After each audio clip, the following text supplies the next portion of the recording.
समर्थ श्रीराम. भाग 14 आपले झालेले आजपर्यंत.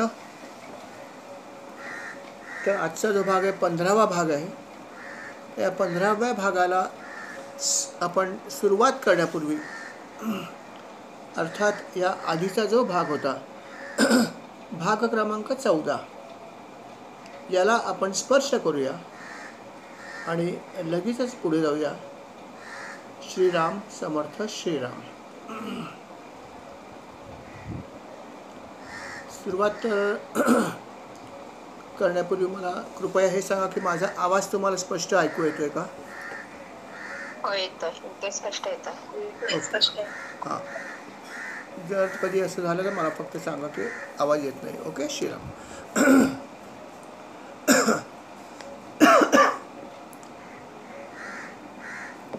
श्रीराम समर्थ. गुरुवारी आपण जी काय माहिती घेतली होती त्याला स्पर्श करूया. तसं आपण बघतो की बरीचशी माहिती जी आहे ही शुकमुनींनी परीक्षित राजाला द्यायला सुरुवात केलेली आहे आणि ती माहिती खूपच चांगली माहिती होती. अर्थात मरणाच्या वेळेस कसं आपण काय करावं, त्याला कसं फेस करावं, काय करावं, ही सगळी माहिती दिली. त्याच्यानंतर त्यांनी हेही सांगितलं थोडंसं की आपल्याला संसारामध्ये बरेचशे गोष्टी ज्या आहेत त्या विनासायासच मिळत असतात बऱ्याचशा. म्हणून त्याचा जास्त हव्यास करू नका. प्रयत्न जरूर करा, कर्म करायलाच पाहिजे, परंतु हे लक्षात ठेवा की तुमची जी कर्म आहेत त्यांनी तुम्हाला मिळतील, पण सगळ्याच वस्तू फक्त तुमच्या कर्माने मिळत नाहीत. बऱ्याचशा वस्तू तुमच्या प्रारब्धामुळेच तुम्हाला मिळतात, हे विसरू नका. आणि म्हणून प्रयत्न जरूर करा, पण खूप त्याच्या मागे जास्त जाऊ नका, त्याचा हव्यास करू नका. हे त्यांनी खूप चांगल्या प्रकारे सांगितलं आहे आणि त्याच्यावर आपण सविस्तर बोललो पण आहे. परंतु म्हणून आपण लक्षात ठेवायचं की आपलं जर एखादं वस्तू मिळवायचं काम असेल तर ती मिळाली तर त्याच्या पुढे अजून त्याच्यापेक्षा सुपिरियर काही जास्त याची गरज नाही. आहे ना, आपलं चालू आहे ना, ठीक आहे, ओके. काय करायचं आहे? गाडी घेतली आहे, गाडी माझी चांगली आहे, AC आहे, बाजून काय पाहिजे? आता त्याच्यापेक्षा भारी घ्या, त्याच्यापेक्षा अजून भारी. दरवर्षी नवीन मॉडेल येतातच. आपला मोबाईल पण अक्षरशः दर महिन्यामध्ये नवीन येतात काय काय, की कालचा जुना वाटावा, ही परिस्थिती हल्ली. पण आपण बदलतो का? नाही बदलत ना. आपण म्हणतो माझा मोबाईल चांगला आहे, काम करतो, मी कशाला करू? तसं त्यांचं असं म्हणणं आहे की असं लक्षात ठेवा की प्रत्येक बाबतीमध्ये बऱ्याचशा गोष्टी तुम्हाला ज्या आहेत त्या प्रारब्धामुळे विनासायास मिळतात, तर तुम्ही त्याचा हव्यास करू नका, त्याच्या मागे जाऊ नका. हे त्यांनी आपल्याला उपदेश केलेला आहे. थोडंसं त्यांनी ध्यान कसं करावं हे पण मध्ये सांगितलं की कशा प्रकारे भगवंताचं आपण ध्यान करावं. अर्थात ध्यानावरती अजून एक अध्याय पुढे येणार आहे, त्याच्यामध्ये जास्त विस्ताराने माहिती आहे. त्यामुळे याच्यात त्यांनी थोडीशी त्रोटक सांगितले की भगवंताच्या एकेका अंगाचं आपण ध्यान करा आणि एकाचं करून झालं की मग दुसऱ्या अंगाचं करा. अशा प्रकारे सगळी संपूर्ण भगवंताचं जे आहे रूप आपल्या मनामध्ये राहिलं पाहिजे, अशा प्रकारे ध्यान करा. हे सगळं त्यांनी सांगितलं होतं. त्याच्याबरोबर त्याने आपण हेही ऐकलं आहे की जे योगी असतात, हे योगी वेगवेगळ्या मार्गाने जो आहे तो देहत्याग करतात. त्याला जिथे कुठे ज्या लोकांमध्ये जायची इच्छा असेल त्याच्यासाठी कुठल्या ठिकाणून जर आपण गेलो किंवा कुठल्या ठिकाणून जर आपण आपला प्राणत्याग केला तर कुठे जायचं हे ठरलेलं आहे.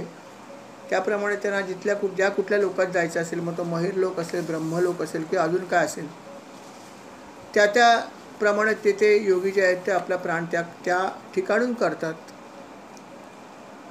त्याचबरोबर त्यांनी हे पण सांगितलं की कुठल्या देवताची उपासना केली तर काय मिळू शकतं, याची पण त्यांनी माहिती दिली. की ज्यांना ब्रह्मासारखं तेज पाहिजे त्यांनी ब्रह्मदेवाची करा, त्यांना इंद्रियाची शक्ती मिळवायची त्यांनी इंद्राची करा,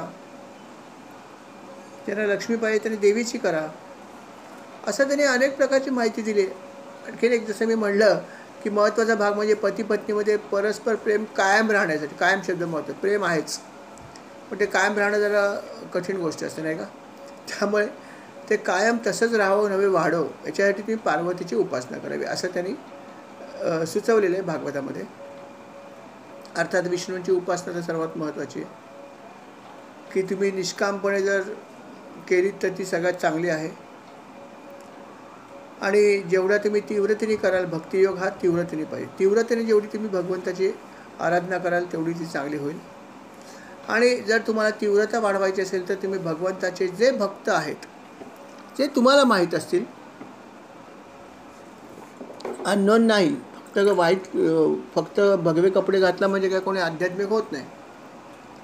परंतु जर आपल्याला माहीत असेल की बाबा काही साधक आहेत, त्यांची खरोखर चांगल्या प्रकारची साधना आहे, चांगली भक्ती आहे, असे जर कोणी लोक तुम्हाला माहीत असतील, त्यांच्या संपर्कात तुम्ही असाल, तर अशा लोकांची आपण जरूर संगत धरावी.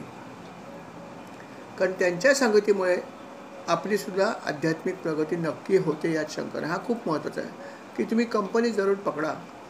इतर ठिकाणी आम्ही कंपनी घेतो, फिरायला जातो, खायला जायचं असेल तर हॉटेलमध्ये आपण कंपनी शोधतो. तसं त्यांनी म्हणलं की भक्ती मार्गात जर प्रगती करायची असेल तरीसुद्धा तुम्ही कंपनी शोधा, आणि अर्थात एखादा चांगला भक्त जो असेल त्याला तुम्ही धरून ठेवा आणि त्याच्या जोडीने तुम्ही करा. त्याच्या संगतीमुळे तुमची पण प्रगती होईल, असंही भागवतामध्ये त्यांनी आपल्याला सजेस्ट केलेलं आहे. आणि अशा प्रकारे त्यांनी अनेक प्रकारची आपल्याला माहिती दिली आहे की तुम्ही हे सगळं करत राहा, भगवंताचं उपासना आराधना करत राहा, ह्याला सगळ्यात जास्त महत्त्व आहे. आणि जो मनुष्य अशा प्रकारे करत नाही, त्याचं शरीर हे काही कामाचं नाही आहे, नुसतंच एक शरीर म्हणून जन्माला आलं आहे आणि त्याचा मृत्यू त्या शरीराचा होईलच, आणि मग कुठे जाऊ आपण माहीत नाही, अधोगती पण होऊ शकते. म्हणून आपल्या शरीराचा उपयोग आपण उपासनेसाठी केला पाहिजे. हे त्यांनी सजेस्ट केलं की आपल्या प्रत्येक अवयवाचा उपयोग आपण भगवंताच्या उपासनेसाठी जास्तीत जास्त करावा. मग ते डोळे असतील तर ध्यान करा भगवंताचं, हात असतील तर हाताने पूजा करा, पायाने प्रदक्षिणा घाला. असे सगळे अवयव जे आहेत, ज्ञानेंद्रिय आणि कर्मेंद्रिय, या सगळ्यांचा वापर आपण भगवंताची आराधना करण्यासाठी करा, असं त्यांनी सजेस्ट केलं आहे. अशा प्रकारे जे ते भागवतामध्ये त्यांनी आपल्याला शुकमुनींनी उपदेश करताना बऱ्याच गोष्टी सांगितल्या आहेत. पुढे सुद्धा अजूनही त्यांनी बराच उपदेश केलेला आहे परीक्षित राजाला. तो काय, तोही आपण आता ऐकूया. श्रीराम. परीक्षित राजाला त्यांनी भरपूर माहिती दिली, त्यातला बरेचसे भाग क्लिष्ट पण आहे, हे लक्षात ठेवा. सगळीच माहिती काय, लोकांची एक जी कल्पना असते की भागवत म्हणजे फक्त कथा आहेत, चुकीचं आहे. आपण जे ऐकतो कधी कधी 7 दिवसामध्ये किंवा अन्य काही दिवसामध्ये, तेव्हा त्यांना हेच सगळं सांगावं लागतं की ज्याच्यामध्ये कथा भाग जास्त आहे, उपदेशाचा किंवा वर्णनाचा भाग कमी असतो. असे ते असं सांगू शकत नाहीत, कारण टाईम स्पॅन कमी असतो. आणि समोर बसलेल्या व्यक्ती ज्या आहेत त्या जर सर्वसाधारण असतील तर ते जास्त उपदेश ऐकू शकत नाहीत. त्यामुळे त्यांना कथारूप आणि रंजक पद्धतीनेच भागवत सांगावं लागतं. त्यामुळे अनेक लोकांनी ऐकलेल्या हेच त्यांना असं वाटतं की भागवत म्हणजे फक्त कथांचं सागर आहे, अशी आपली कल्पना असते भागवत ग्रंथ वाचायच्या अगोदर. पण वाचल्यावर लक्षात येतं की त्याच्यामध्ये अनेक भाग असा आहे की जो भरपूर क्लिष्ट पण आहे आणि अगम्य पण आहे अर्थात.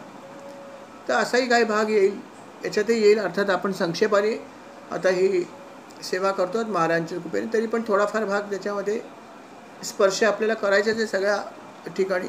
फक्त खूप डिटेल्समध्ये आपल्याला जायची गरज नाही आहे, हे लक्षात ठेवा. पण अगम्य भाग येणार आहे, त्यावेळेस जेवढा समजेल तेवढा समजेल, जेव्हा नाही समजेल ते सोडून द्या.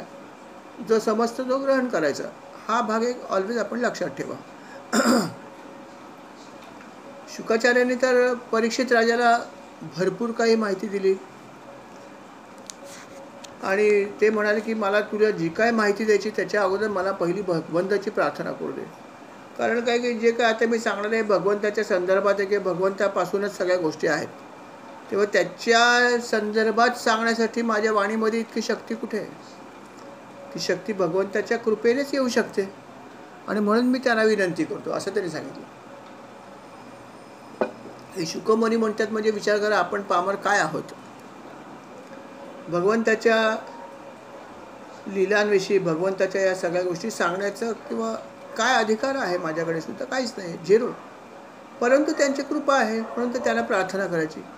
महाराज काहीतरी करून घ्या, काय करावं, काही येत नाही, काही अधिकार तर जरूर बिलकुलच नाही आहे, परंतु आपली कृपा असेल तर काहीतरी होऊ शकते, थोडीफार सेवा.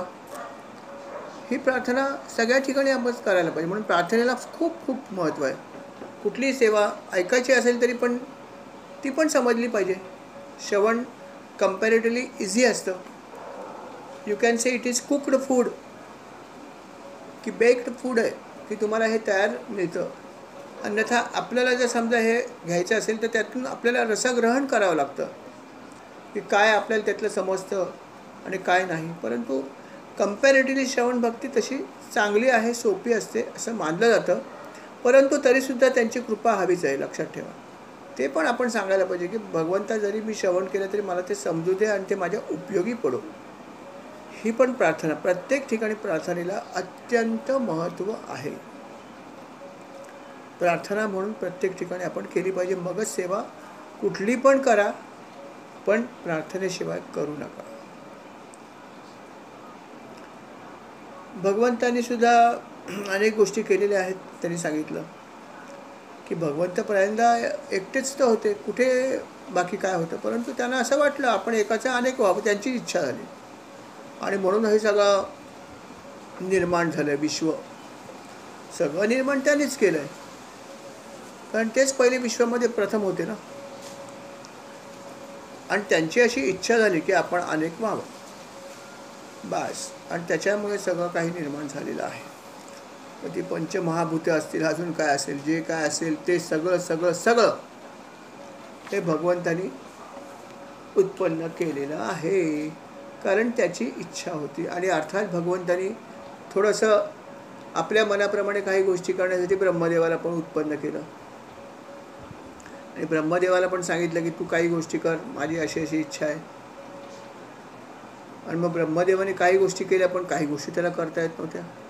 मनुष्याचं शरीर उत्पन्न कसं करायचं हे त्यांना समजत नव्हतं. त्यांना त्याची रचना करता येत नव्हती. भगवंतानी काही गोष्टी सांगितलेल्या पण त्यांना येत नव्हतं.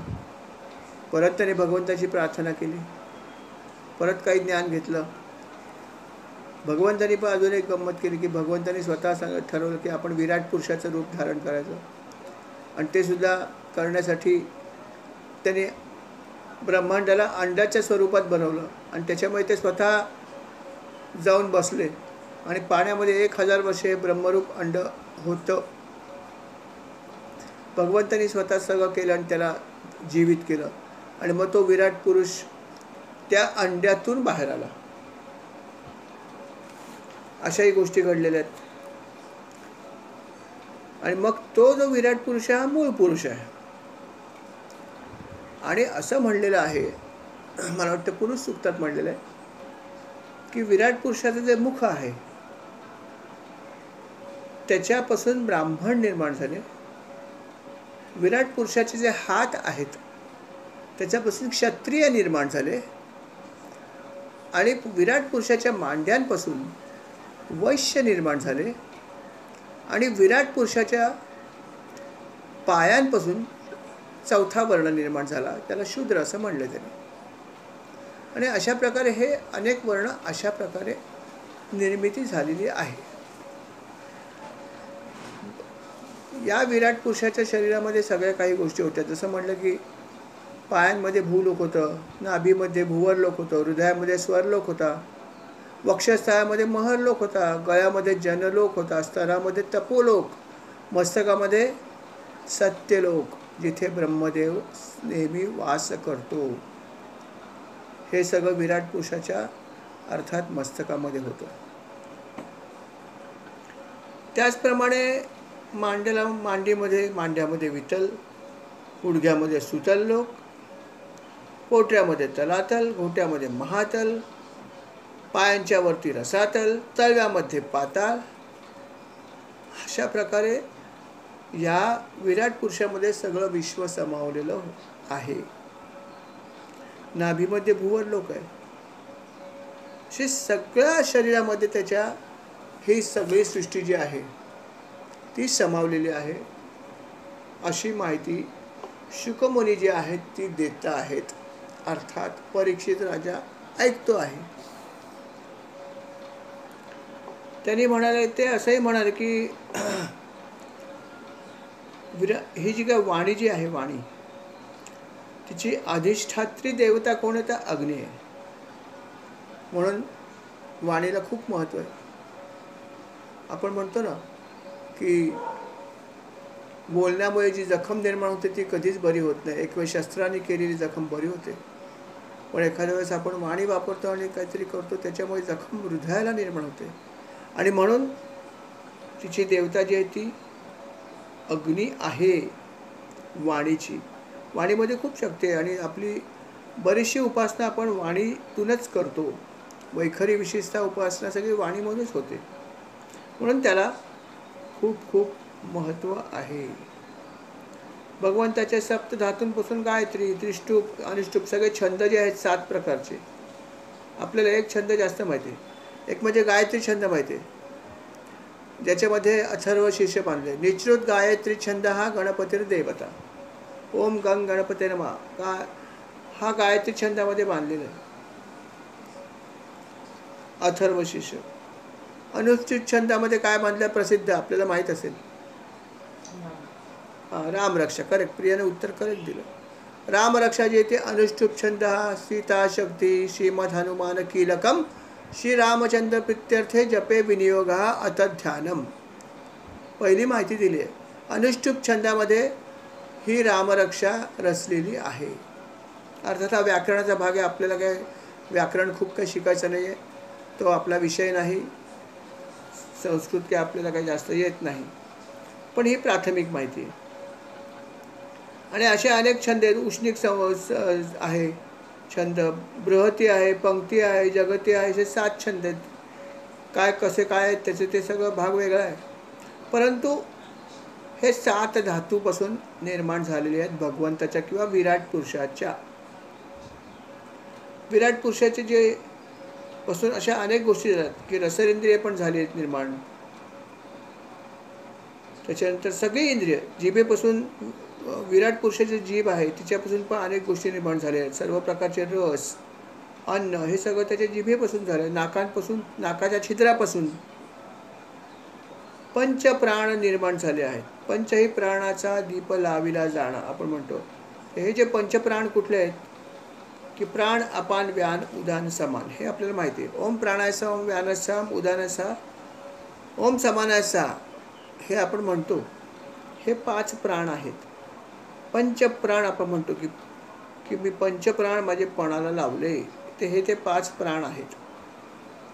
हे सुद्धा विराट पुरुषाच्या नाकाच्या छिद्रापासून हे पंचप्राण निर्माण झालेले आहेत. घ्राणेंद्रियापासून अश्विनी कुमार आणि सगळी औषधं निर्माण झाली आहेत. त्याचे डोळे, रूप हे सुद्धा जे आहे ते वेगवेगळ्या ठिकाणून निर्माण झालं. कानापासून दिशा निर्माण झाल्या आहेत. पवित्र क्षेत्र निर्माण झाली आहेत. श्रोतेंद्रियापासून आकाश, शब्द, प्रत्येक त्याच्या गोष्टीपासून काही ना काहीतरी निर्माण झाले. त्वचेपासून यज्ञ, स्पर्श आणि वायू निघालेत. असं त्याच्या प्रत्येक गोष्टीपासून काही ना काहीतरी तयार झाले. नखांपासून मेघ निर्माण झाले, वीज निर्माण झाली, पाषाण, लोखंड, धातू. भुजांपासून विश्वाचे संरक्षण करणारे लोकपाल प्रगट झालेत. लोकपाल महत्वाचे नाही का? त्याच्या पायापासून भुवरलोक, स्वर्गलोक, स्वरलोक असे अनेक लोक पायापासून निर्माण झाले आहेत. विराट पुरुषाच्या लिंगापासून पाणी, वीर्य, सृष्टी, मेघ, प्रजापतीचा आधार ते आहे. त्या पुरुषाचं जे गुद आहे त्यापासून त्याची इंद्रिय जे आहे हे गुदाचं, त्यात यम ही देवता आहे. गुदद्वार आहे, तिथे हिंसा, निर्यती आणि मृत्यू वास करतात. नरकाचे उत्पत्ती स्थान त्याला मानलं जातं. पाठीपासून पराजय, अधर्म आणि अज्ञान, तर नाड्यांपासून नद आणि नदी, हाडापासून पर्वत निर्माण झालेत. आणि हृदय जे आहे हे मनाची जन्मभूमी. हृदयाला पण खूप महत्त्व आहे, लक्षात ठेवा. हृदय जे आहे हे खूप महत्त्वाचं आहे. ते पण भगवंतापासून म्हणजे त्या विराट पुरुषापासून निर्माण झालेलं आहे. भगवंताचं चित्त पण महत्त्वाचं आहे. त्यांनी असं म्हणलं की लक्षात ठेव की धर्म, सनकादिक ऋषी, शंकर हे सगळं जे आहे त्यांच्या चित्तामध्ये आहे. अनेक गोष्टी आहेत अर्थात त्याच्या विराट पुरुषाच्या शरीरात काय नाही, संपूर्ण विश्वच आहे त्याच्यामध्ये. कुठे काय आहे, कुठे काय आहे, कुठे काय आहे. पण असं सगळं एवढं सगळं त्याला आपण युनिवर्स ज्याला म्हणतो की ग्रह, नक्षत्रे, धूमकेतू, तारे, वीज, मेघ, सगळं जे काय दिसतं ते सगळं चराचर हे सगळं त्या विश्वपुरुषामध्ये आहे, विराट पुरुषामध्ये आहे. तरी पण हे सगळं युनिवर्स म्हणजे विश्व हे त्याच्या संपूर्ण शरीराशी जर कम्पेअर केलं तर फक्त वीदभर आहे.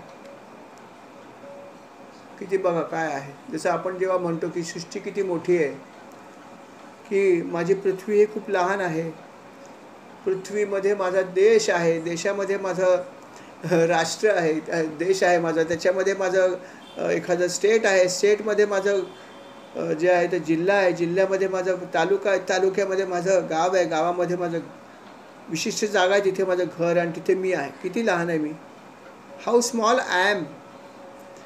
हे जसं आहे तसं त्यांनी म्हटलं की संपूर्ण युनिवर्स किंवा संपूर्ण विश्वसुद्धा त्याच्या या शरीरामध्ये केवळ वीदभरच आहे.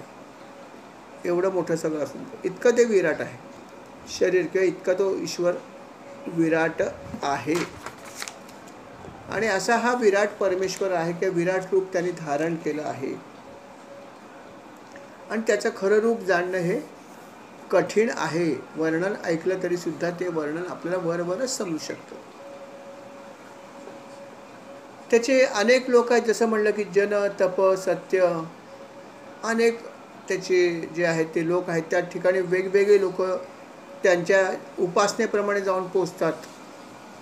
काही लोक भुवर लोकात पोचतात, काही भूलोकात पोचतात, काही स्वर लोकात पोचतात. ज्याने ज्या प्रकारचं कर्म केलं त्या प्रकारच्या लोकात पोचतो तो माणूस. काही लोक ठरवून जातात, काही लोक जावंच लागतं. जसं तुमची उपासना त्याप्रमाणे सगळं घडत राहतं. आणि असा हा विराट पुरुष आहे.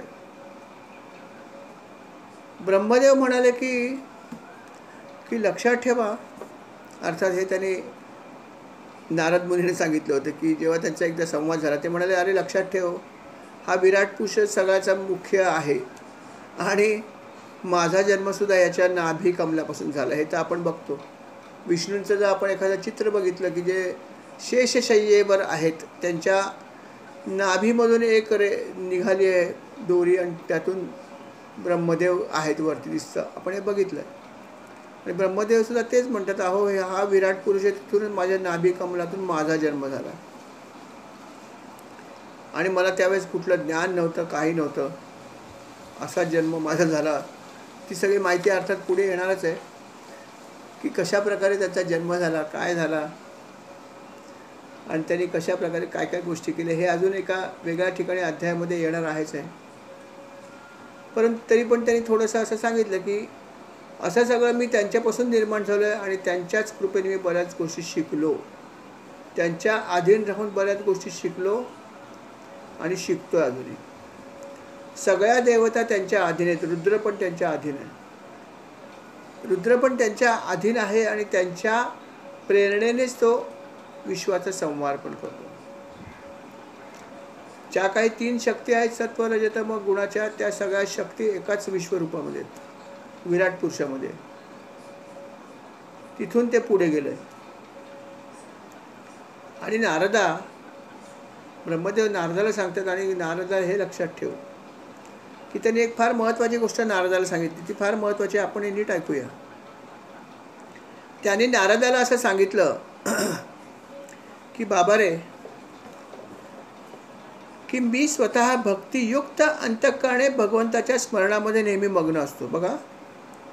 आणि म्हणून माझी वाणी कधीही असत्य होत नाही, माझे मन कधीही असत्य संकल्प करत नाही, माझी इंद्रिय कधीही कुमार्गाने जात नाहीत. मी वेदमूर्ती आहे, माझं जीवन तपस्यामय आहे. मला अनेक मोठे मोठे प्रजापती वंदन करतात, असाच मी त्यांचा स्वामी पण आहे, यात काही शंका नाही आहे. पण हे सगळं जरी असलं तरी माझं मूळ जे आहेत विराट पुरुष त्याला मी अजून जाणू शकलेलं नाही, अजूनही मी जाणतोच आहे. आणि अशा परमेश्वराला म्हणून मी नमस्कारच करतो. बाबा रे, तुझी कृपा माझ्यावर असू दे, मला अजून काहीच गोष्टी येत नाही आहेत.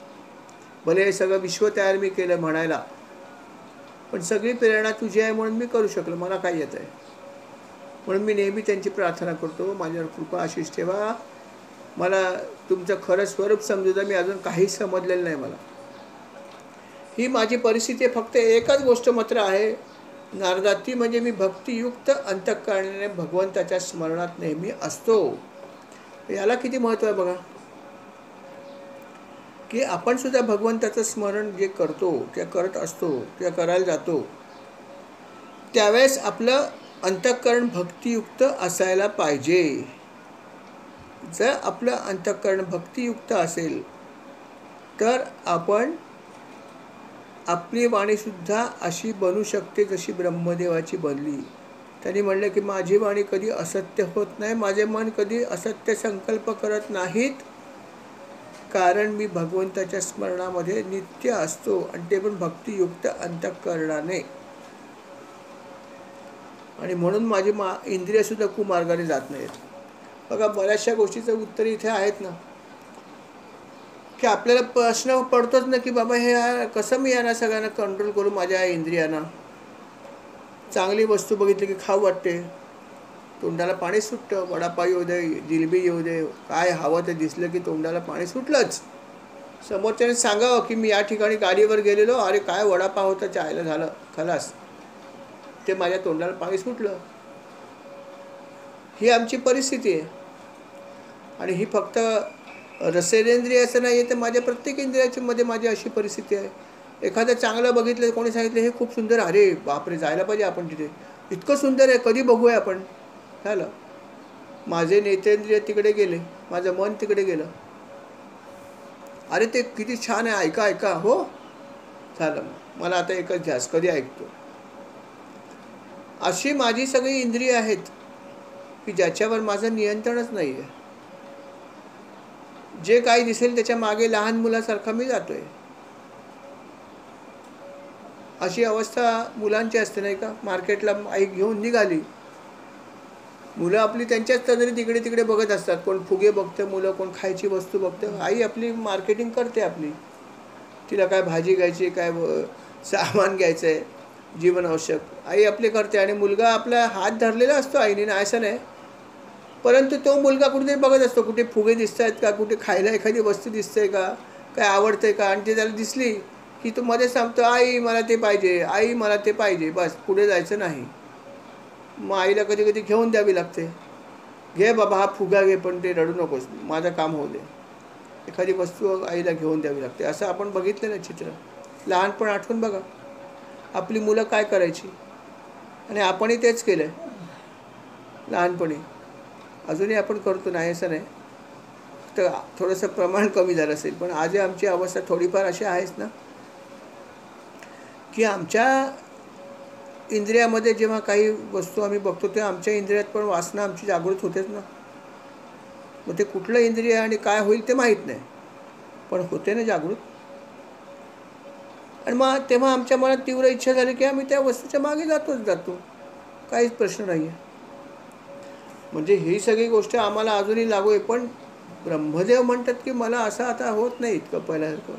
का? कारण माझं जे अंतःकरण आहे हे भक्तियुक्त आहे, आणि मी भगवंताचं नामस्मरण किंवा त्याचं स्मरण जे करतो अत्यंत भक्तियुक्त अंतःकरणाने करतो. आणि म्हणून जे आहे मला कुठल्या प्रकारची वासना येत नाही, किंवा त्याच्यावर माझं नियंत्रण आलं आहे. माझं मन कधी असत्य संकल्प करत नाही. संकल्प जप करण्याचा व्हावा, अजून काही चांगला करण्याचा व्हावा, पण तसे संकल्प आपण फार कमी करतो नाही का. म्हणून तर परवा जेव्हा संधी आली, बागळे काकांनी सांगितलं की बाबा जप कोण करणार आहे, 10 माळा द्या किमान. आपले अनेक साधक तयार झाले की चांगली गोष्ट आहे, चला रामनवमीच्या दिवशी आपले संकल्प सुरुवात होणार आहे. 10 माळा का होईना, 10 केलं तरी काय. काही लोक म्हणले आम्ही जास्त करू का. म्हणलं करा तुम्ही, पण 10च पाठवा. त्यांनी 10 सांगितलेत तर काय करायचं, जास्त करायला हरकत नाही, करा, त्यानिमित्ताने होईल जॉब. पण असे संकल्प व्हायला पाहिजेत.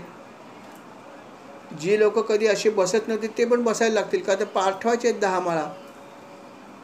आपल्याला नियम ठरवावा लागेल कधी करायचं. एखाद्या दिवशी वेळ नाही मिळत, जसं कालचा दिवस होता खूप बिझी होता आपला, रामनवमी होती, बरेचसे लोक बिझी होते सकाळपासून रात्रीपर्यंत, जप करायलाच वेळ नाही.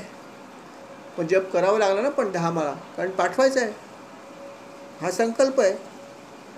आणि संकल्प असल्यामुळे त्या गोष्टी होतात. अन्यथा जाऊ दे, आता काय करायचं आहे, बघू उद्या, नाही पण करायचं आहे, केला. म्हणून आपली इंद्रिय जी ते अशा प्रकारचे संकल्प करायला पाहिजे. नारद मुनीला ब्रह्मदेव म्हणतात की माझेही इंद्रिय जे आहेत ते असत्य संकल्प करतच नाही. माझी इंद्रिय कुमार्गाने जात नाहीत, कारण मी त्यांचं सतत ध्यान करतो, सतत त्यांची आठवण करतो आणि प्रेमाने करतो, भक्तियुक्त अंतःकरणाने करतो, याला महत्त्व आहे. म्हणून आपण जे करावं ते भक्तिभावाने करावं. आणि मग भक्तिभावाने केल्यावरती त्याची कृपा आहेच आहे. तो फार दयाळू आहे, त्यामुळे त्याच्या प्रार्थना केली तर तो आपला ऐकतो. आणि अशा या दयाळू, अशा या परमेश्वराला मी परत एकदा नमस्कार करतो, असं नारद मुनीला ब्रह्मदेव सांगतात. ते म्हणतात की आम्ही त्याच्या अनेक लीला ज्या आहेत किंवा अवतार आहेत याचं आम्ही गायन पण करतो, लोकांना सांगतो, कीर्तन सेवा करतो, त्याची प्रवचन सेवा करतो. पण इतकं करून सुद्धा अजूनही आम्ही त्याचं मूळ तत्व नाही जाणू शकलो. भगवंत हा अगम्य आजही आहे, त्यामुळे त्याचं खरं रूप मायेरहित काय आहे हे कळणं कठीण आहे, कारण त्याची माया त्याला जोडूनच आहे आणि तिला पार करणं हे फार दुष्कर गोष्ट आहे. त्यामुळे मायारहित भगवंताला जाणणं हे कठीण आहे. जे महात्मे आपले अंतःकरण, इंद्रिय आणि संपूर्ण शरीराला पूर्ण शांत करतात त्याच वेळी त्यांना त्यांचा साक्षात्कार होतो. पण आपण असं करत नाही. कुतर्काच्या पडद्यात आपण नक्की झाकलेले असतो. अनेक तर्क आपले असतात, असं केलं तर असं होईल, असं केलं ते बरोबर आहेत नाही माहीत नाही, परंतु आपल्याला नेहमी कन्फ्युजन असतं, काय करू नेहमी असतं. पण ज्या माणसाच्या मनामध्ये ठाम विश्वास आहे आणि अतिशय भक्ती आहे आणि अतिशय भक्तीने कुठल्याही प्रकारचा तर्कवितर्क न करता सर्व इंद्रियांवरती जेव्हा आपण नियंत्रण आणतो भगवंताच्या कृपेने, त्याला शांत करतो, तेव्हा मन पण शांत असतं, अर्थात होतं. कारण मन शांत झाल्याशिवाय इंद्रिय कशी शांत बसणार. इंद्रिय अशांत आहेत कारण माझ्या मनामध्येच त्या इच्छा येत आहेत, त्यामुळे ते शांत करणं जरुरी आहे. जेव्हा काही लोक असं करू शकतात, हे असं जेव्हा ते करतात, काय करतात तर आपली सगळ्या इंद्रियावर ते नियंत्रण आणतात, मनामध्ये कुठलेही कुविचार येऊ देत नाहीत, शरीराला संपूर्ण शांत ठेवतात सगळ्या अवयवांसह, तेव्हा त्यांना साक्षात्कार होऊ शकतो, असं नारद मुनींना ब्रह्मदेव सांगत आहेत. आणि ते त्रिवार सत्य आहे. म्हणून हा भाग करण्याचा आपण प्रयत्न केला पाहिजे की कशा प्रकारे मला माझ्या षड्रिपूवरती ताबा येईल. काम, क्रोध, लोभ, मद, मोह, मत्सर हे जे षड्रिपू आहेत, त्या षड्रिपूंवर मी कसा नियंत्रण आणि याच्यासाठी प्रयत्न केला पाहिजे. त्याच्यासाठी एकामागे एक आपण एक जो आहे तो विकार पहिला घेतला पाहिजे. आपल्याला खो खो खेळायचं कसं ते माहीत आहे, लहानपणी खेळलो असो, पण नक्कीच बरोबर आहे का चूक आहे सांगा मला, खेळलो आहोत का?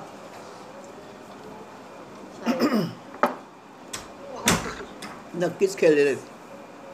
पूर्वी आपण मैदानी खेळ अनेक खेळलेलो आहोत, आताच्या पिढीला मिळत नाहीत, फक्त शाळेत मिळत असेल तर माहीत नाही. आणि त्यामुळे आपल्याला हे माहिती खो खो कसा खेळतात, खेळलो असेल कधी आहेत आणि त्याच्यामध्ये पण आपण असंच करतो ना की एकाची पाठ घेतो आणि त्या प्लेयरला आपण बाद करतो. अर्थात सगळ्यांना आपण सांगतो की टीमचा कॅप्टन सांगतो की आता आपल्याला या प्लेयरची पाठ घ्यायची, पाठ सोडायची नाही, त्यालाच बाद करा, तो दमला आहे आता. जर आपण पाठ बदलली तर तो प्लेयर आऊट होत नाही. हे आपल्याला ऐकून नक्कीच माहीत आहे. तसंच या ठिकाणी आहेत आपले षडविकार आहेत. या षडविकारांना जर तुम्हाला ताबा आणायचा असेल तर त्यातल्या एक एक विचाराला आपण जे आहे ते ठरवा की मी आज एका माझ्या इंद्रियाला काबू करणार आहे. काम, क्रोध, लोभ, मद, मोह, मत्सर 6 विकार तर आहेत. 6 रिपू म्हणले त्यांनी. षड रिपू, रिपू म्हणजे शत्रू. षड रिपू आहेत, शत्रूच आहेत ते सगळे आपले. शत्रू काय आहेत? आपल्या शरीरात असून सुद्धा शत्रू का? कारण त्याच्यावर आपलं नियंत्रण नाही आहे. जर आपलं नियंत्रण आलं तर आपले मित्र बनतील. हेच आपलं शक्तिस्थान बनू शकतं, पण ते आज आपले वीक पॉईंट आहेत. शक्तिस्थान असायला पाहिजे पण ते आपलं वीक पॉईंट आहेत. यांना आपण बळी पडतो. गरज नसताना पण अनेक गोष्टीचे आपण अभ्यास करतो. सांगितलं असेल डॉक्टरने आमचं खाऊ नका तरी आपण खातो, कारण हव्यास, माझी इच्छा आहे ना, खाणार मी. त्याचा सल्ला काय तो नंतर बघू, असा आपण विचार करतोच ना, कारण माझं नियंत्रण नाही म्हणून. मग हे नियंत्रण आणताना आपण एका वेळेस एकच विकार घेतला पाहिजे. नाही आता पहिला मी काय आहे लाईनमध्ये, काम, क्रोध, लोभ, मद, मोह, मत्सर, कुठलाही निवडा, असं नाही की याच क्रमाने घेतला पाहिजे. चला शेवटचा घ्या, मत्सर. विचार करा तुम्ही किती व्यक्तींचा मत्सर करता किंवा काय असू पण शकतं, आपल्याला थोडं समजणार आहे. हे सगळ्या अभावित घडतात गोष्टी, पण विचार करा की असं माझ्या मनात येतं का? असूया आहे का? असते, थोडीफार असू शकते, माहीत नाही आपल्याला. आपण त्याचं स्वतः आत्मपरीक्षण केलं तर समजेल आहे का नाही. मोह आहे का, मद आहे का, हे सगळं आपण स्वतःच ठरवलं पाहिजे. इतरांना काही समजू शकत नाही, कारण त्यांना तुमच्या अंतःकरणातल्या गोष्टी नाही समजणार. अंतःकरणात कोणाचं काय हे सांगणं कठीण गोष्ट आहे. म्हणून तर जसं म्हणतात की कधी कधी अशा काही व्यक्ती असतात की ज्या तुमच्या द्वेष करत असतात, तुम्हाला माहीतच नसतं. परिचित असतात, चांगले रिलेशन असतात आपल्या हिशोबात, पण ती व्यक्ती तुमची द्वेष करू शकते आणि आपण त्यात आपल्याला काहीही माहीत नसतं. आणि मग ती व्यक्ती आपल्याशी छान बोलत, गोड बोलत, जे काय असेल ते करत इतरांना अनेक गोष्टी उलटसुलट आपल्याविषयी सांगत असते, कारण नसताना, द्वेष किंवा मत्सर असल्यामुळे सांगत असते. असं अनेक वेळा घडतं. आणि मग कधीतरी ते उघडकीला येतं की अरे, की या व्यक्तीने अशी पिन मारली जाऊन, काय हे कमाल आहे, हा व्यक्ती असा होता माहीत नव्हता. आपण म्हणतो नाही का, अरे यांनी असं जाऊन सांगितलं माझ्याविषयी, किती छान बोलते ही व्यक्ती माझ्याविषयी. पण असं असू शकतं की कधी कधी अशा गोष्टी घडतात. आणि म्हणून आपण फक्त एकच केलं पाहिजे की आपल्यावर कशाचा परिणाम होता कामा नये आणि आपण त्रयस्थपणे वागलं पाहिजे. कशात जास्त इन्व्हॉल्वमेंट घ्यायची गरज नाही. दुनियादारी कशाला पाहिजे आपल्याला. हां, जे भाग आपलं काम आहे, जे आपल्याशी निगडीत आहे ते करा तुम्ही, पण जे आपल्याशी निगडीत नाही त्याच्यामध्ये इंटरेस्ट घ्यायची गरज का आपल्याला. मग तिथून अनेक लोक आपल्याविषयी हे असे करू शकतात. नाही केले तरी करतात, काही नाही केले तरी जेलसी करतात. तर मग नको तिकडे हात घातला तर होऊ शकतं ना. म्हणून आपला जिथे संबंध नाही त्या गोष्टीमध्ये इन्व्हॉल्वमेंट घेऊच नका. हा भाग लक्षात ठेवला पाहिजे. आणि अशा प्रकारे जे आपले षडविकार आहेत त्यातल्या एकेकाला तुम्ही काबू करा. एकदम 6ला हात घातलं तर काय खरं नाही आपलं. 6 कुत्रे अंगावर आले तर काय कराल. एक कुत्रा आलं तरी भीती वाटते ना, तरी काठी असते म्हणून एखाद्या कुत्र्याला आपण हाडं खुळक करू शकतो. 6 कुत्रे आले तर काय कराल. तसे हे कुत्रेच आहेत एक प्रकारचे, की त्यांना जर समजा पिसाळले, ते पिसाळतात केव्हा, त्याला हात लावला तर. त्यांना हात लावून बघा, म्हणा मी उद्यापासून XYZ विकारावर नियंत्रण आणणार आहे. काय होतं बघा. घडेल कदाचित हेच की तो पिसाळून जाईल. फोन वाजतोय तुम्ही. ही नम्रता खोकाण फोन करते बघा शिला. तर घडू हे शकतं की ते सगळे पिसाळतील आणि तुम्हाला त्याचा त्रास होईल. आणि म्हणून आपण एकेकाला घ्या. एक कुठला तरी विकार निवडा, त्याच्याशी झटपट करा आणि मग पूर्णपणे जेव्हा तो कब्जात येईल तेव्हा दुसऱ्याला हात घाला. तोपर्यंत हात घालू नका. कारण जर तुम्ही एकत्र हात घातला तर हाही धड नाही, तोही धड नाही. खो खो खेळायला जसं मी सांगितलं, खो खो खेळताना एका प्लेअरची पाठ घेतली आणि तो दमायला आला तेवढाच सोडून दिला आणि दुसऱ्या प्लेअरला पकडायला, तर तो होणार नाही बाद. आणि हा पण फ्रेश होईल परत. म्हणून एकेका गोष्टीला हात घाला, षडविकारापैकी, षडरिपूपैकी. आणि एक एक जो आहे तो त्याचा समाचार घ्या. प्रत्येकाला भरपूर वेळ लागेल, लक्षात ठेवा. कुठलाही तुम्ही निवडा, 6 पैकी कुठल्याही क्रमाने निवडा, पण जेव्हा तुम्ही हात घालाल तुम्हाला हा अनुभव येईल की खूप कठीण आहे आणि फारच कठीण आहे. ठरवल्यावर फार कठीण, इतके दिवस वाटत नव्हतं म्हणा, पण जसं डॉक्टर सांगतात एखादी गोष्ट करू नका म्हणले की आपल्याला ती आठवते, अरे चाले एवढा प्रॉब्लेम आहे, इतके दिवस कधी वाटलं नाही.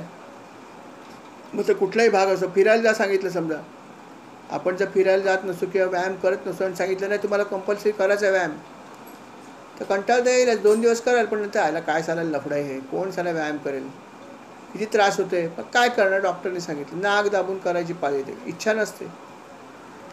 कारण जी गोष्ट आवडत नसते ती करायला आवडत नाही आपल्याला. हे जसं आहे तसं आपल्या इंद्रियाला जर आपण सांगितलं असं करू नको, तर ते तू करणार असतो. त्याची इच्छा होणार करायचंच आहे मला. तो म्हणतो तू मी कोण मला सांगणार आले, मला हवं तसं मी वागणार. आणि आपलं मन त्याला साथ देत असतं, आपलं मन आपल्याला साथ देत नाही. म्हणून तर म्हटलं की मन हे म्हटलं तर वैरी पण आहे. जे वैरीनं चिंते ते माझं मन चिंते. इतके वाईट विचार येतात कोण मनामध्ये येतात. मग हे मन कोणाचं आहे, तुमचंच आहे ना.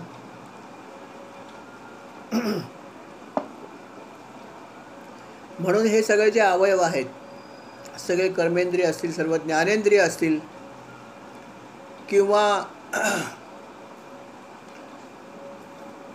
विकार असतील, षडविकार, ह्या सर्वांना तुम्ही स्टेप बाय स्टेप एकामागे एक हातात घ्या आणि प्रार्थना करा आणि मग नियंत्रण आणा. प्रार्थनेला खूप महत्त्व आहे. आणि अशा प्रकारे जर आपण करत राहिल तर हळूहळू का होईना या गोष्टी होऊ शकतील. आणि हे सगळं करताना अजून एक त्यांनी गोष्ट सांगितली की महत्त्व आहेच आहे आणखीन एका गोष्टीला, आणि ते म्हणजे काय की भगवंताच्या लीला आणि कथा ऐका. हे पण ब्रह्मदेवाने सांगितलं आहे नारदाला, अर्थात नारद मुनी तर भगवंताचे परमभक्त. पण नारद मुनीने तरी हे सांगितलं की तुम्ही हे लक्षात ठेवा की हे सगळं तर कराच तुम्हाला मी सांगितलं तसं, परंतु भगवंताच्या लीला ज्या आहेत ना, त्या लीला आपण जरूर ऐका, त्याची चरित्र ऐका. आणि याच्यामुळे काय माहिती का, मुळात ही चरित्र खूप भगवंताची चांगली आहेत, भगवंताची लीला खूप गोड आहेत. आणि या सगळ्या जर आपण ऐकल्यात तर याच्यामुळे तुमचे दोष बरेचसे दूर होतील. कुठले दोष दूर होतील, अनेक प्रकारचे होऊ शकतात, पण पहिला दोष दूर होईल श्रवणेंद्रियाचा, तर त्याच्या कथा ऐकल्या तर. कारण आमच्या कानामध्ये सुद्धा अनेक वाईट गोष्टी येतातच ना, त्याचा दुष्परिणाम पण होत असतोच. पण चांगल्या गोष्टीसुद्धा येऊ शकतात.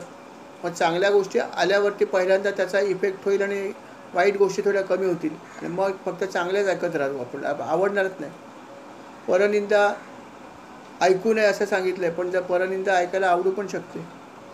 चांगला आहे, नाराजती करते, बरं आहे, करा, आम्हाला मजा येते ना. मग हा पण भाग खराबच आहे. आपल्या श्रवणेंद्रियाला वाईट गोष्टी ऐकायला आवडतात आणि अगोदर ऐकल्या पण असतील. मग त्याचा आता दोष जाणार कसा, त्याच्यासाठी चांगल्या गोष्टी ऐकल्या पाहिजेत वरती, आणि त्या पण भरपूर ऐकल्या पाहिजेत. तेव्हा तुम्ही म्हणाल की नेक्स्ट टाईम मला बाबा त्याचं माझ्यावर काय सांगू नको, ती व्यक्ती खराब आहे वगैरे सगळं ठीक आहे, पण मला नको सांगू, मला ऐकायचं नाही. असं आपण आता म्हणतो नाही का थोडंफार, बाबा त्याच्याविषयी मला काय सांगू नको, तो काय असेल ते असू दे, दुसरा विषय काढ. हे व्हायला पाहिजे. ऐकायची पण गरज नाही, कारण ऐकल्याने पण तुमचं दोष निर्माण होतो ना आपल्या चित्तामध्ये. श्रवण खराब केलं तर दोष निर्माण होणारच आहे. म्हणून चांगलं ऐकायला पाहिजे, कानी पण चांगलंच पडायला पाहिजे. वाटतं तेवढं अध्यात्म सोपं पण नाही, लक्षात ठेवा, कठीण पण आहे. सोपं आहे म्हटलं तर, पण कठीण आणि सोपा दोन्ही आहे.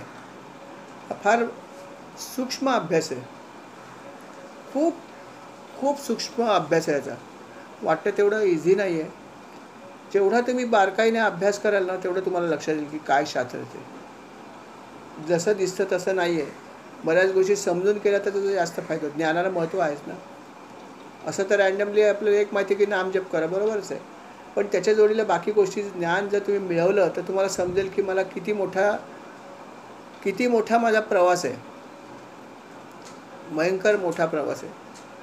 आणि मग तो प्रवासाचं तुम्ही जेव्हा वर्णन ऐकता की किती टप्पे आहेत त्याचे, तेव्हा तुम्हाला लक्षात येईल की प्रवास माझा किती कठीण आहे. असं नाही की मी नामस्मरण केलं आणि इतकं केलं की माझं असं झालं. असं इतकं काही सोपं नाही आहे ते. त्याच्याने सगळ्याच गोष्टी होत नाहीत. लक्षात ठेवा. त्याला थोडा अभ्यास पण बाकी गोष्टीचा करायला पाहिजे. माहिती पण घेतली पाहिजे की औषध माझ्याकडे आहे पण पथ्य पण पाळलं पाहिजे ना. नाम हे औषध आहे पण त्याने बाकीची पथ्य पाळली तर ते औषध लागू पडेल. जर नाही पाळली तर त्या औषधाचा परिणाम पण तेवढाच होईल ना, न्यूट्रलाइज होईल कदाचित. आणि जर तुम्ही पथ्य जास्त नसेल पाळलं, अपथ्य जास्त केलं तर काहीच परिणाम नाही होणार. हे पण होऊ शकतं ना. त्यामुळे या गोष्टीला महत्त्व आहेच आहे की तुम्ही किती प्रकारचं काय करता याला महत्त्व आहे. याला खूपच जास्त महत्त्व आहे, लक्षात ठेवा. म्हणून ह्या गोष्टी आपण समजावून घेतल्या पाहिजेत की कशा प्रकारे आपली उपासना करावी हे समजून घ्या आणि मग करा. की मी उपासना करतो आहे, ठीक आहे, उपासना करायला पाहिजे, चांगली गोष्ट आहे. पण मी उपासना जी काय करतो आहे किंवा जी उपासना मी करते ही बरोबर करते का चूक करते हे तुम्हाला कुठे माहिती आहे. हे तुम्हीच ठरवलं असेल समजा मनाने की नाही अशी उपासना केली ना बास, अजून काय करायला पाहिजे. आपण म्हणतो अरे एवढं करतो मी, अजून काय करू. असं नाही आहे. अजून कसं करायचं बऱ्याच गोष्टी आहेत आणि आपल्याला त्या माहीत नसतील कदाचित. पण पहिलं आपण हे जाणून घेतलं पाहिजे की बरोबर काय. की मला बऱ्याच गोष्टीची माहिती नाही असं म्हणलं तर तुम्हाला माहिती समजेल ना. जर मी असं म्हटलं मला सगळी उपासना येते, मला सगळं येतं, तुम्ही काय सांगणार, असं म्हटलं तर तुम्हाला काय समजणारच नाही. म्हणून पहिली ही गोष्ट लक्षात ठेवली पाहिजे की मला बऱ्याच गोष्टी शिकायच्या आहेत. अजून मी काहीच अजून शिकलेलं नाही आहे. कितीतरी गोष्टी याच्यामध्ये त्या मला अशी जेव्हा तुमच्या मनात इच्छा होईल तेव्हा तुमच्याकडे बरोबर ती माहिती येईल. पण जोपर्यंत मी असं म्हणतो की मला कोणाची गरज काय, माझी उपासना एवढी चांगली आहे, मी एवढं करतो दररोज, एवढी करते दररोज, असं वाटलं तर तुम्हाला पुढे जाता येणार नाही. आणि म्हणून ही पहिली आपल्याला ह्या गोष्टीचं ज्ञान असलं पाहिजे की माझ्याकडे मला शिकण्यासारख्या अजून बऱ्याच गोष्टी बाकी आहेत हे वाटलं पाहिजे. तर तुम्हाला बरोबर समजेल की पुढे अजून कसं जायचं. कारण खरोखर अतिशय स्लोली मनुष्य जे आहे ना ते एक एक स्टेज हळूहळू पुढे जातो. अक्षरशः मुंगीच्या पावलाने अध्यात्म मार्गामध्ये पुढे जातो. मुंगीचंच पाऊल म्हणायला पाहिजे. कारण जो प्रवास आहे तो फार मोठा आहे. तो प्रवासाचा टप्पा बघितला तर आपला स्पीड कमी असं वाटेल, अन्यथा स्पीड कधी कधी ठीक पण असू शकेल. नाही असं नाही. तुम्ही म्हणाल की अरे मी बऱ्याच गोष्टी करायला लागलो, आता पूर्वी करत नव्हतं, सगळं असेल सुद्धा. पण आपला प्रवासाचा टप्पा कुठे आहे बघा. आपल्याला काश्मीर टू कन्याकुमारी जायचं आहे, म्हणजे भारत देशाच्या हिशोबात. असं नाही की आपल्याला पश्चिमेला राहतो आहे इथून मध्येच कुठे जायचं आहे. असं नाही आहे की आम्हाला इथून समोर जायचं आहे पूर्वेला. असं नाही की आम्हाला अगदी इथे वरती जायचं आहे उत्तरेकडे. आम्हाला वरून खाली जायचं आहे. भारत देश वरून खाली आला तर सर्वात जास्त डिस्टन्स आहे, बरोबर आहे. आम्ही वरती आहोत, वरून खाली जायचं की खालून वर जायचं आहे. हा जर प्रवास असेल तुम्ही म्हणाल गाडी कुठली आहे मला सांगा पहिलं, फास्ट आहे की नाही. एरवी तुम्ही जायचं असेल तर म्हणाल कुठली पण रेल्वे चालेल, काय पण चालेल, AC असेल तरी चालेल, नसेल चालेल, काय मोठा प्रवास आहे. पण जर तुम्हाला कोणी सांगितलं की 50 तास तुम्हाला रेल्वेत बसायचं आहे, 70 तास बसायचं आहे, आसामला जायचं तर किती तास लागतात, 3 दिवस लागतात. मग आसामला जायला रेल्वेने. त्याच्या पुढे अजून प्रवास आहे. आसामला जाणारी गाडी दादरहून सुटते, गुवाहाटी एक्सप्रेस, दुपारी 12:30-1 वाजता असते. पण तिच्याने जर तुम्ही जर जायचं ठरवलं तर तुम्हाला कितीतरी दिवस लागतील त्या गाडीतून. मग एवढी जर्नी जर तुम्हाला समजली तुम्ही म्हणाल नाही बाबा ही जर्नी फार कठीण आहे, लांब आहे, गाडी फास्ट नाही आहे काय खाली, किंवा तिकीट मला ACचं तरी द्या किमान, अगदी हाय क्लासचं नाही दिलं पण निदान ACचं द्या, थर्ड ACचं चालेल आम्हाला, सेकंड मिळेल तर बरंच आहे पण थर्ड ACचं तरी द्या. असं का म्हणून जेव्हा जर्नी लांब आहे हे समजेल तेव्हा. सुपरफास्ट गाडी कुठली इथे जाणारी, 2-3 गाड्या सांगा. एकच गुवाहाटी एक्सप्रेस काय करायची, अजून कुठली गाडी जाते का पॅरल सांगा. किंवा तिथे विमानतळ आहे का सांगा, मी फ्लाईटने जायची माझी तयारी आहे. काय कुठे रोज जायचं, एकदाच लागतील ना पैसे, जाऊ देत मी जाईन, विचारतो ना आपण. किंवा 70 तास प्रवास करायला पर्याय नसेल तर आम्ही म्हणू या 6 महिने अजून थांबते, मी थोडे पैसे गोळा करते, त्याला एवढे 70 तास कोण प्रवास करेल, फ्लाईटसाठीचे पैसे मी गोळा करेन आणि फ्लाईटने जाईन, निदान एक वेळ तरी जाईन, माझा थोडा प्रवासाचा शीण वाचेल, असं आपण करतो ना. पण हे केव्हा करतो, जेव्हा मला हे समजतं की माझी जर्नी किती किलोमीटर आहे, किती तास किती दिवस लागतात. तेव्हा आज जो प्रवास मला करायचा आहे अध्यात्म मार्गामध्ये तो किती लांब आहे ह्याचा आपण अंदाजा घ्या. ती जर्नी जर आपण बघितली तर तुम्हाला लक्षात येईल की आपली प्रगती मुंगीच्या पावलाने चालू आहे, कारण प्रवासच तितका लांब आहे. अर्थात नावमेद व्हायची गरज नाही आहे, हा तर प्रवास अनेक जन्माचा असतोच ना. ते तर आहेच आहे की अनेक जन्म आपण घेतलेले, फक्त आम्हाला माहीत नाही किती जन्म कुठले घेतले. पण हा तर अनेक जन्मांचा प्रवास आहेच आहे, एका जन्मात होणारच नाही आहे. परंतु हे जेव्हा आपल्याला खऱ्या अर्थाने समजेल तेव्हा आम्ही म्हणू की ठीक आहे, अगोदरचे जन्म सोडून दे, पण या जन्मात मला सांग की कसा मी वेळेचा फायदा करू, कमीत कमी वेळात जास्तीत जास्त माझी उपासना कशी चांगली होईल, मी काय केलं म्हणजे मला ह्याच्यातून जास्त लवकर जाते, हा तर प्रयत्न केला पाहिजे की नाही. पण हा प्रयत्न करण्यासाठी मला हे वाटलं पाहिजे की मला अध्यात्म मार्गामध्ये खूप प्रगती करायची बाकी आहे. हे वाटलं तर मी करीन ना. जर असं काही लोक म्हणतात अरे काय दर मंगळवार मी देवाला जातो, अजून काय करायला पाहिजे, अजून काय करायला पाहिजे, आरत्या सगळ्या दर मंगळवारी आरती अटेंड करतो, अजून काय करायला पाहिजे, हां मंगळवारी उपवास पण मी करतो, अजून काय करायला पाहिजे, हां अथर्वशीर सकाळी एकदा म्हणतो संध्याकाळी पण म्हणतो, अजून काय करायला पाहिजे. अहो हे आपण करतो ते ठीकच करतात, परंतु हे पुरेसं आहे का, माझी जर्नी किती लांब आहे हा आपण विचार केला का नाही. मग ते पुरेसं नाही, मग अजून काय केलं पाहिजे. हे कधी वाटेल जेव्हा मला हे लक्षात येईल की हे माझं पुरेसं नाही आहे, फक्त मंगळवारी मी देवळात गेलो किंवा संकष्टीला उपवास केला म्हणजे सगळं होणार नाही आहे, अजून बऱ्याच गोष्टी करायला पाहिजे. जे करता ते चुकीचं नाही आहे, चांगली गोष्ट आहे, पण तुम्ही देवाचं करा देवीचं करा तो प्रश्न नाही आहे.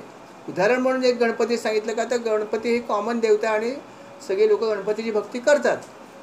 तुम्ही कुठल्याही देवाची करा देवीची करा तो भाग नाही आहे, परंतु जे करता त्याच्यामध्ये समाधानी होऊ नका. समाधानी झालं की संपला विषय, समाधान झाले की प्रगती थांबली. बाकी ठिकाणी समाधानी राहा. भागवतात सांगितलं की हव्यास करू नका वस्तूचा. एक गाडी घेतली, अरे याच्यापेक्षा सुपिरियर मॉडर्न येणारच आहे वर्षात 2 वर्षात. एक मोबाईल घेतलं की 6 महिन्यात दुसरं व्हर्जन येतं, त्याला एंड नाहीच आहे ना. तिथे आपण थोडं समजून घालतो, नाही असे काय मोबाईल घ्यायचे असतात का 6 महिन्यांनी, ते काय येतच राहणार आहेत. तसं तुम्ही हेही लक्षात ठेवा की या मार्गात सुद्धा अनेक गोष्टीचं मला आकर्षण राहणारच आहे आणि असे एक देतात, पण आपण त्याच्या मागे जायचं नाही. हव्यास करू नका असं सांगितलं आहे भागवताने, आत्ताच आपण ऐकलं. हव्यास करू नका, पण हव्यास याचा धरा की मला पुढे कसं जाता येईल, जे मी करतो त्याच्यात सॅटिस्फाय होऊ नका. इथे जर तुम्ही समाधान झाला नाही नाही भरपूर करतो, काय तू सांगायची गरज नाही, अरे माझं खूप चालू आहे, झालं, प्रगती संपली. हाच तुमचा स्पीड शेवट पण कायम राहील, वाढणार नाही, कारण मी सॅटिस्फाईड आहे. म्हणून या ठिकाणी ते म्हणतात अनसॅटिस्फाईड राहा. हा उपदेश आहे दुसऱ्या शब्दात, की उपासनेमुळे तुम्ही मला हे म्हणायचं नाही माझी उपासना कमी, मला पुढे जायचं, अजून काय करता येईल, अजून काय करू मी. पण ब्रह्मदेवाने पण काय सांगितलं आपल्याला, मग असे ऐकलं की भक्तियुक्त अंतःकरणाने मला स्मरण करायचं. भक्तियुक्त राहिलं पाहिजे ना. स्मरण करताना 10 माळा करायच्या, त्याला 10 सांगितल्या, आता शब्द दिला त्याला करायला पाहिजे, आपण करून जाऊया. भक्ती राहते की नाही माहीत नाही मला. म्हणून भक्तियुक्त अंतःकरणाने ब्रह्मदेव म्हणतात तुम्ही माझं स्मरण करा. माझं म्हणजे भगवंताचं, ते म्हणतात विष्णूंचं करा, बरोबर आहे. पण ती भक्ती असते कधी कधी किंवा नसते, पण कधी कधी किती वेळा असते आणि किती वेळा नसते ह्याचं कॅल्क्युलेशन आपण स्वतःच करावं, इतर सांगण्याचा काही प्रश्न येत नाही. आणि ते तर म्हणतात सतत भक्ती करावी, जे कराल ते भक्तियुक्त अंतःकरणेच करा. मग ते आपलं आहे का नाही आहे, मग ते का नाही आहे याचाही विचार केला पाहिजे. म्हणजेच आपण आपल्या उपासनेचं परत एकदा आत्मपरीक्षण केलं पाहिजे की जे मी करते आहे किंवा करतो आहे ती अजून काय केलं म्हणजे जास्त चांगली होईल, याचं पिरियडिकली आपण विचार केला पाहिजे की खरोखर माझी होते की नाही आध्यात्मिक उन्नती. बाकी सगळ्या गोष्टीत आपण बघत असतो, घरामधल्या सगळ्या गोष्टीत, की आता आरो नवीन लावलं आहे, खरोखर पाणी चांगलं येतं आहे की नाही आपण बघतो मधून. खराब तर नाही झालेली क्वालिटी, टेस्टमध्ये काय फरक पडला आहे का, किती महिने झाले लावून, किती महिन्याची वॉरंटी दिली आहे, मग असं कसं पाण्याची टेस्ट बदलली न सांगता ऑब्झर्व करतो आपण. न सांगता अनेक गोष्टी आम्ही बघतो वॉरंटी पिरियडप्रमाणे होतात की नाही.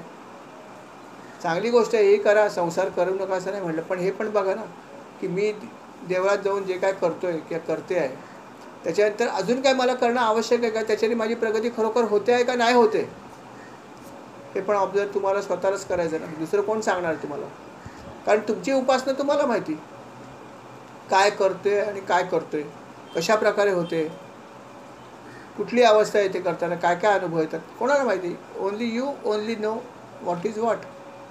त्याच्यामध्ये जर तुम्हाला मदत हवी असेल परमेश्वराची किंवा गुरूंची, तर तुम्ही मनात हे म्हणलं पाहिजे की मला पुढे जायचं आहे, काय करू.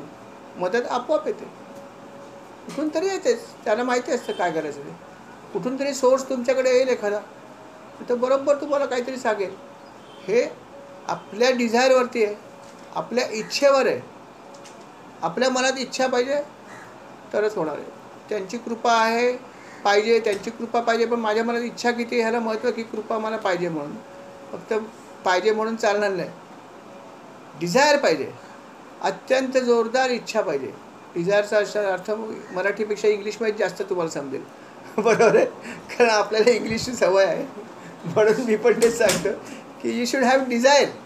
जेव्हा तुमच्या मनात डिझायर असते तेव्हा ती गोष्ट होते. ज्या डिझायर नसलेल्या अनेक गोष्टी होत नाहीत, पण ज्या गोष्टीवर आपल्या मनात डिझायर असते, खूप जोरदार इच्छा असते, तेव्हा ती गोष्ट होते. त्याच गोष्टी होतात, बाकी गोष्टी होत नाहीत. 100 गोष्टी मनामध्ये येतच असतात दिवसभरात, पण सगळ्या गोष्टी होत नाहीत. काही गोष्टी होतात डिझायरप्रमाणे आणि काही गोष्टी 6 महिन्याने होतात. पण होतात का, तर मनात ती पकडून ठेवली, आज नाही होणार आहे, मी करणार आहे, पण मी जाणारच आहे दिल्लीला, मला जायचंच आहे. का नाही जाणार, का जाणार नाही, तिथे अमकी अमकी गोष्ट आहे, करीनच. आता समजा जर कोणी तुम्ही अशी डिझायर घेतली असेल की बाबा कुंभमेळा नाशिकला होणार आहे 2 वर्षांनी, का होईना पण होईल ना, तर मी नक्की जाईन. पकडा डिझायर, चांगली डिझायर ही, तुम्ही जालच, घेऊन जातील ते, पण डिझायरवरती चालू म्हणे. नंतर पण तुम्ही इथून गेलात, पण तुमच्या मनात डिझायर झाली म्हणून आली ना, नाही जायला पाहिजे, का नाही जाऊ. इतर लोक जातात, मला पण जायचं, काय जाणार नाही, आहे कठीण, बघू काय करायचं ते, पण जायला पाहिजे, मला घेऊन जा महाराज. डिझायर ठेवलेली लोक गेली. त्रास थोडा आहेच, आनंद घेताना पण त्रास उपभोगतो. मग पुण्य कमवताना त्रास थोडं झाला तर वाईट काय, ठीक आहे, थोडा त्रास होऊ दे, पण होऊ शकते ना डिझायर असल्यामुळे. हेच ब्रह्मदेव पण तेच म्हणतात नारद मुनींना की तू नेहमी मनामध्ये खूप अशी इच्छा ठेव, तुझं अंतःकरण जे भक्तीने युक्त ठेव आणि भगवंताचं नाम घे, बघ काय होतं ते. आणि त्याच्यासाठी भगवंताच्या कथा ऐक, भगवंताच्या लीला ऐक, याच्यामुळे तुझे श्रवण दोष निघून जातील. हे सगळं भगवंताने म्हणजे ब्रह्मदेवाने नारद मुनींना उपदेश केला. आणि तो सगळा उपदेश जो आहे तो शुकमुनी परीक्षित राजाला सांगतात. हा सगळा वाया आलेला आहे, लक्षात ठेवा, सगळा वाया आलेला आहे. कारण नारद मुनी हे ब्रह्मदेवाचे मानसपुत्र आहेत आणि त्यामुळे तो त्यांच्याकडे आला, त्यांच्याकडून व्यासांकडे गेला, व्यासांकडून शुकमुनींकडे आला आणि शुकमुनींकडून परीक्षिताकडे आला आणि परीक्षिताकडून आपल्याकडे आला आहे. अशा प्रकारे हा सगळा उपदेश जो आहे तो एकामागे एक आपल्याकडे येत आहे. त्याचं कारण आपली डिझायर हा महत्त्वाचा भाग आहे. त्याच्या पुढे सुद्धा भगवंतानी म्हणजे ब्रह्मदेवाने त्याला अनेक उपदेश केले आहेत आणि परीक्षित राजाने त्या सगळ्या उपदेशाप्रमाणे अनेक गोष्टी सांगितलेल्या आहेत. त्या सगळ्या ज्या आहेत त्या काय आहेत ह्या सगळ्या आपण अर्थात पुढच्या भागामध्ये ऐकूया. या ठिकाणी आपण स्वल्पविराम घेऊया. श्रीराम समर्थ. श्रीराम. जी काही सेवा झाली आपण महाराजांच्या चरणी अर्पण करूया. महाराजांच्या चरणी प्रार्थना आहे, महाराज जी काही भागवत सेवा घडली आपल्या कृपेमुळे घडलेली आहे तेव्हा आपल्या चरणी अर्पण करतो. कळत नकळत चूक झाली असेल तर क्षमा करा आणि ही सेवा जी आहे ती आपण गोड मानून घ्यावी आणि अशाच प्रकारची सेवा आमच्याकडून करून घ्यावी ही विनंती आपल्या चरणी आहे. श्रीराम समर्थ. श्रीराम. आपल्याला या सेवेसंदर्भात जर काही ॲडिशन करायचे असेल, काही सांगायचं असेल तर जरूर सांगावं. श्रीराम समर्थ. श्रीराम.